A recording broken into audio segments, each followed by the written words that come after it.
ഈ ഏപ്രിൽ മാസം സർക്കാരിൻ്റെ ക്ഷേമ പെൻഷൻ വാങ്ങുന്നവർക്കെല്ലാം കൂടുതൽ ആനുകൂല്യങ്ങൾ ലഭിച്ചു തുടങ്ങുന്ന ഒരു മാസം കൂടിയാണ്.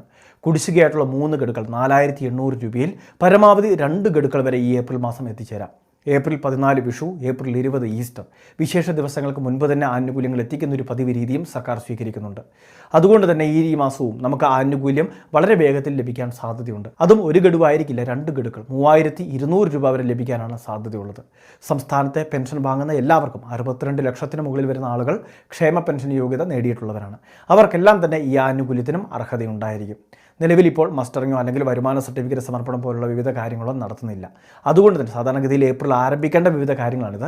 എന്നാൽ അതിനുള്ള തീയതികൾ ആവാത്തത് കൊണ്ട് തന്നെ എല്ലാവർക്കും സുരക്ഷിതമായിട്ട് കൃത്യസമയത്ത് തന്നെ ആനുകൂല്യങ്ങൾ എത്തിച്ചേരുന്നതായിരിക്കും. കഴിഞ്ഞ വർഷം മാർച്ച് മാസം മുതൽ ആരംഭിച്ച പെൻഷൻ വിതരണം എല്ലാ മാസങ്ങളിലും മുടങ്ങാതെ തന്നെ ഇപ്പോൾ എത്തിച്ചേരുന്നുണ്ട് എന്നുള്ളതും ഏറ്റവും ശ്രദ്ധേയമായ ഒരു കാര്യം തന്നെയാണ്. രണ്ടാമത്തെ മറ്റൊരു പ്രധാനപ്പെട്ട അറിയിപ്പ്, സംസ്ഥാനത്തെ റേഷൻ കാർഡുകളുടെ മസ്റ്ററിങ്ങിന്